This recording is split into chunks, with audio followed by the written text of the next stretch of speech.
Добър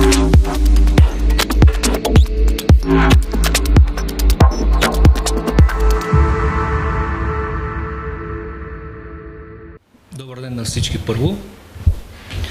Искаме преди да представим новия треньор да направим една кратка ретроспекция за последните 4 месеца, в които общината стана собственик на мъжки отбор. Накратко ще ви нахвърлям нещата, да се знае и да спреме с спекулациите. След гласуване на Общински съвет и абликацията на господин Белгур, Общински съвет гласува и общината прие акциите на мъжки отбор. Естествено, това не беше по желание на общината, но приехме идеята като кауза да спасиме клуба. Ситуацията беше доста тежка, както сте запознати всички.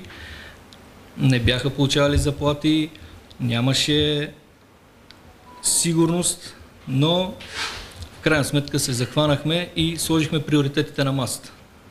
Приоритетите бяха първо да успокоиме футболистите и съблекалнята, треньорския щаб включително. Първото беше да започнем да им изчистваме старите задължения, които имаха. Най-несигурното нещо в футбола като финанси са премиите. Така че ние започнахме първо с изчистването на премии, защото заплатите по един и друг начин те ще си ги получат. Така изградихме едно доверие в футболистите и треньорския щаб, за което те видяха от наша страна обратна връзка и нещата започнаха леко по леко да се получават. И имаме тук една парадоксална случка, която ще ви споделя, че октомври месец при сигурен финансов благодетел, без забавяния, без проблеми, тогава заради отпадане за Купата на България, момчетата бяха глобени между 6 и 7 премии в първенството. Просто не им бяха изплатени. След края на сезона и 11-то място, на което завършиха, се оказа, че реално тези точки, които спечелиха есента и бяха глобени, те ни спасиха. Това е малко парадоксално. След като успокоихме съблекалнята, следващите приоритети ни бяха съществуването на отбора като такъв, като професионален клуб. Това не минаваше единствено и само през запазване на елитния статут, защото, за съжаление, и това сме преживяли тук, изхвърляне на отбора в аматьорските групи. Така че почнахме да се опитваме да оправиме лицензирането за следващата година, което при встъпването в длъжност на общината вече бяхме месец и половина закъснели от последния срок. Чрез разговори, работа, чисто административни хора ангажирахме доста, лиценза успя да се спаси, но другото изискване беше да имаш нулеви задължения към Национална агенция по приходите. Тогава пак благодарение на Общински съвет по настояване на кмета гласуваха се, общината погаси и задълженията към НАП, за да може да имаме лиценз за професионалната лига.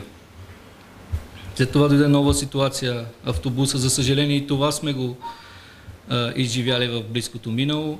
Автобусът да бъде отнет заради неизплащане на вноски. Пак същата процедура, настояване на кмета, общинските съветници, за което тук е момента да им благодаря, откликнаха на призива да спасат автобуса. Така и автобуса вече е актив на Общински футболен клуб.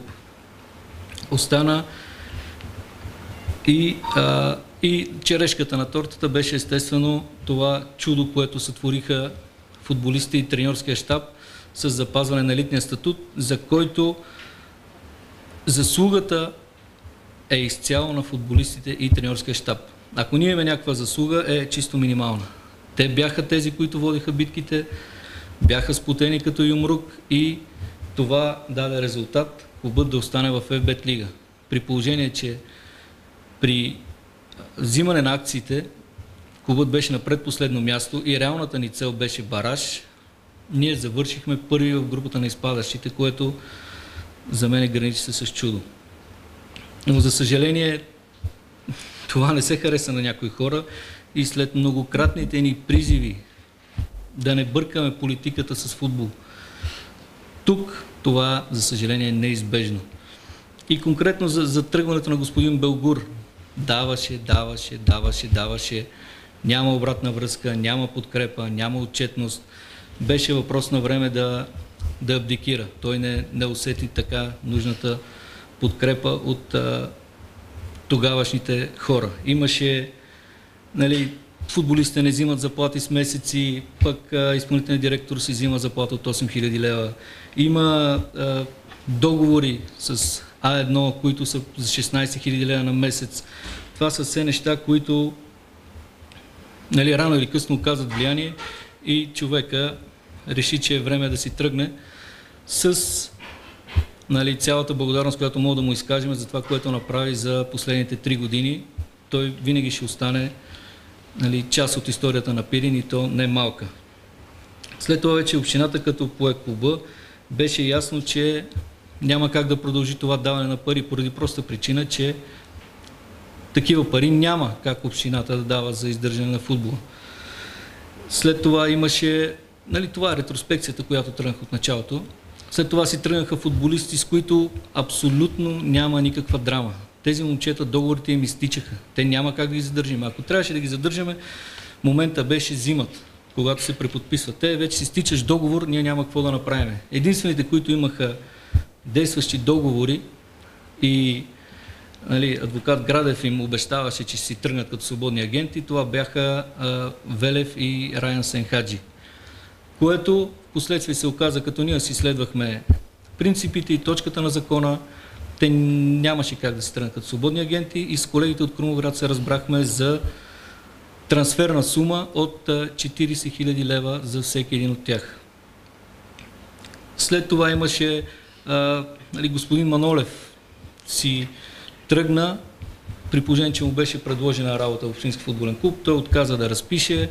След това е дал някакво интервю, което ми казаха, че се говорят неща за дрехи и разни такива неща, които нямат общо с футбола, за което аз му благодаря. Явно той няма критика към моята работа, ами може би към моите географски познания.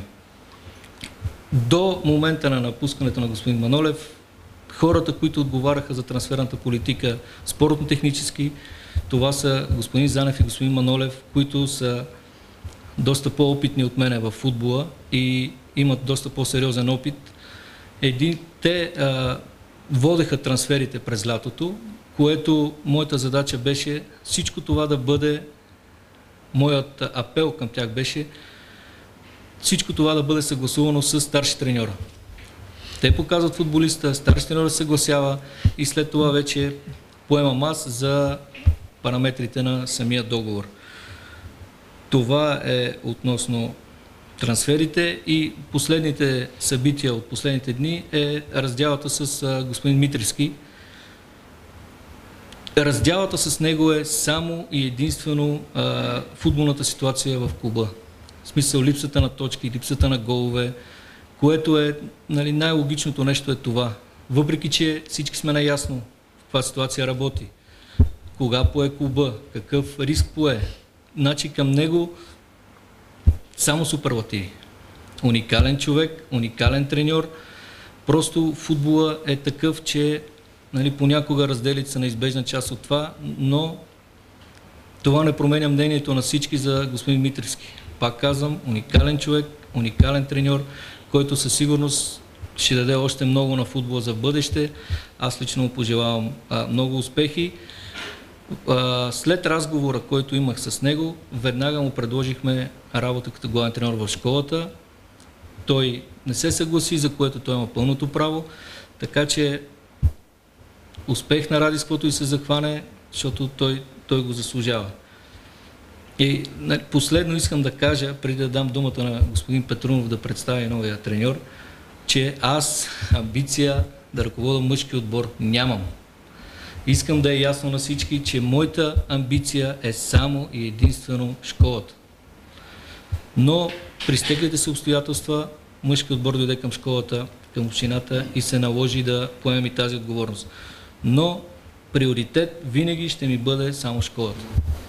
С господин Митревски имаме среща след брифинга, да уточним чисто формално нещата, по какъв начин да разтрогнем чисто административни неща, които не мисля, че ще бъдат спънка. А това, че не отговорих, аз не виждам логичен смисъл в това, защото на моя страна са фактите. Който разбира и който вижда ситуацията, аз не мога да влизам в полемика с всеки, който е решил. Примерно, господин Бибишков казва 800 000 евро. Аз не мога да тръгна да споря с тази теза. Вие сте спортни хора, знаете, че Ники Илиев, мисля, че е от Интер, момчето, той е българин, играе в Младежка шампионска лига, вкарва хет-трик, дебютира за мъжки национален отбор и неговата цена е определена от експерти, независими един от друг, които определят цена, може би дори и завишена, от 500 000 евро. Но това е на 4 вноски. Така че такива полемики в момента, нали, всичко е толкова достъпно, че всеки може да говори каквото си иска и не носи отговорност за това, така че аз не мога да влизам в полемика с всеки. Всеки трезво мисли, знае, че това не е реална цифра. И последно искам да завърша позитивно, че утре по всички планове трябва да излеземе с ретроекипите от 1973 година, юбилейната фанелка, с която Пирин за първи път влиза в елита. Така че надявам се да има едно обединение и това да допринесе да се обединят феновете около отбора, да го подкрепят, да им дадат така нужния тласък, който всички желаеме и нещата да тръгнат в една по-позитивна посока. Ще дам думата на техническия директор, господин Петрунов, да ви представи накратко новият избор за треньор, господин Тренчев. Добър ден и от мен. Значи ще върна малко назад. Значи отборът е изиграл 6 мача, имаме 1 точка и 1 гол. В такива случаи най-нормалното нещо е да се търси някаква промяна. Обикновено промяната е свързана с треньора. За съжаление, дори да не е видовен треньор, дори да е работил добре, той и целият екип, знаем, че в такива случаи на чисто футболен език се казват, те го отнасят, треньорите. Така че за мен беше съвсем нормално да търсиме промяна и за наша радост промяната я правиме с човек, който отново е местен. Това е, представяме ви го, Иво Тренчев, с целият екип, Радослав Бачев, Антон Иванов, хора, които са от Благоевград също, работили си като треньори, знаете ги и като футболисти, повечето. И аз си мисля, че тази промяна ще се види още утре. Така се надявам, така си мечтая и дано да бъде така. Дано да бъде така. Момчетата са надъхани, момчетата верват в това нещо, че отбора е дошъл момента да тръгне в друга посока, която може би е посоката, която по принцип винаги трябва да върви. Тоест да има и победени. Аз лично вярвам, че нещата ще се променят в положителна посока. Убеден съм, да не кажа.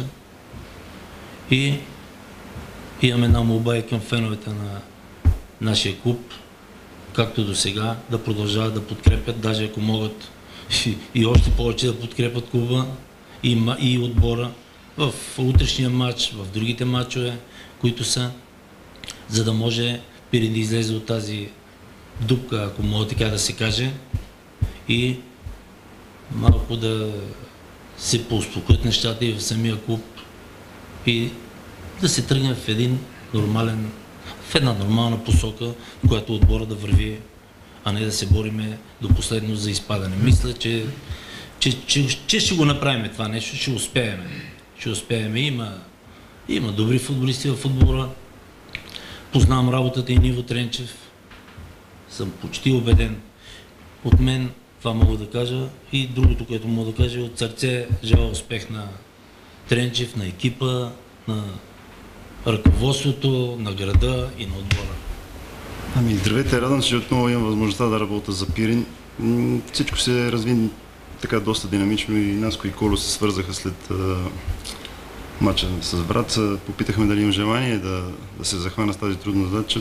Казахме, че ще поговоря с момчета, които са в екипа. И така взехме решение да се захванем. Наясно съм с каква трудна и отговорна задача се ангажираме, но дори тук не става въпрос за пазарлъци, за пари, просто единствените подбуди са това е любов към футбола, към спорта, любов към това, че това е родният ми клуб, който ми е дал възможността да стартирам, да направя кариера. И смятам, дори не мисля за последствията, защото знам, че спортно обществено, както мога да обича силно, така мога да мрази силно. Може би ако беше оферта от друг клуб, бих си замислил дали да отида, но сега в този труден момент някой трябва да свърши тази работа.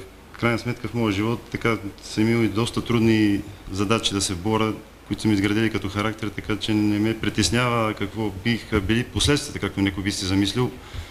Ето защо се решихме да се захванем и вярвам, че мога да предам този характер на момчета да се борим. Никой не мога да гарантира спортния резултат какъв ще бъде, но важно да има хъса борбата, да не се предава и никой не може да ни отнеме на нас мечтите да се борим, да вярваме, че мога да се справим с тази трудна задача. Би било ползотворно и за тези играчи да се каляват с характер, защото техния живот и кариера ще продължат в други клубове и те трябва да се научат да се борят с живота и с трудности, които има в него. Така че напълно ясно с какво се захващаме, тръгваме, пък ще видим докъде ще докараме. Но пак благодаря за възможността, която ми се дава от страна на клуба. И единственото, което може да обещаем е работа, смирение и да бъдем единни. Аз и съблекавам да казах, трябва да бъдем заедно. Заедно, защото тази дума е малко странна в България като цяло, всеки дърпа към него си, но аз вярвам, че трябва да има екипност и заедно, както ние, отбор и ръководство и феновете, разбира се, да се опитаме да променим тази ситуация, която наистина е изключително тежка. Липсата на точки, има някои объркани процеси в изграждане на отбора, но това е нещо, което не може да се обърне. Продължаваме напред, ако може нещо да се оправи, то трябва да опитаме всичко възможно да поправим някои неща. Предстои пауза, в която ще се опитаме нещо да се надгради, но сега от двете тренировки, които правих в момчета, аз виждам една отдаденост на момчета и качества, които естествено, когато няма успехи, малко потискат техното представяне. Напълно нормално. Това се случва с всички отбори, които изпадат в кризи. Искрено се надявам утре, когато имаме нуждата от подкрепата на феновете, да ни подкрепят и вярвам, че играчите ще дадат най-доброто от себе си, защото един наистина добре изграден отбор, солиден отбор, който работят с добър треньор, разбира се, имаха възможността да работят така по-дълъг период и изградили наистина един добър за нашите стандарти отбор.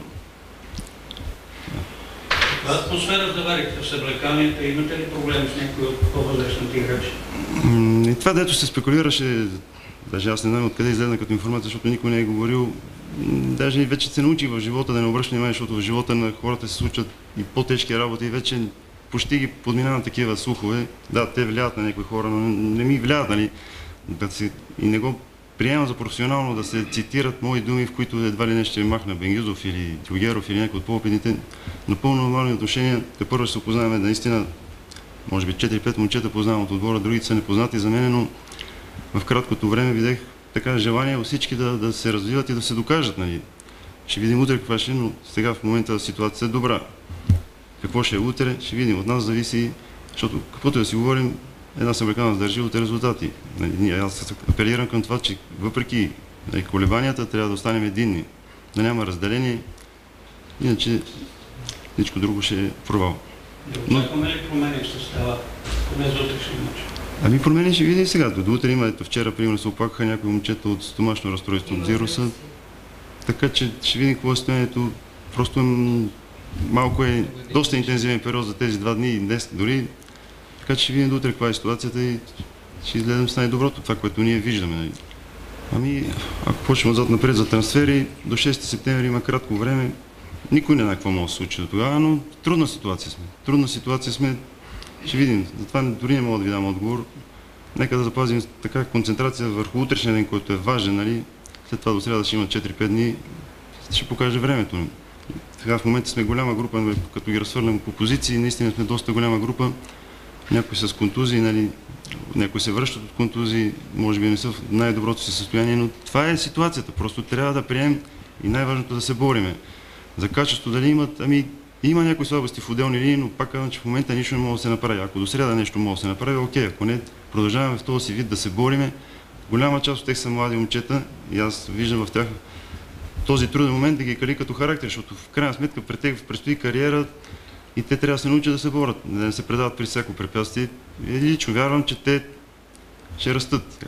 Пак да казвам, за спортни резултати, кой може да ви каже, значи ще ви излъже. Важно ние да се борим и да покажем желание за развитие, да променим някои неща и ще видим. Оставяме бъдещето в ръцете на някой друг, който може да влияе върху нас. Да абстрахирам се от мнение какво ще бъде, нали, мнението, защото знам и преди казах, че спортна общественост както мрази, така и обича. Сега аз не мога да взема отношение относно ситуацията с Ради.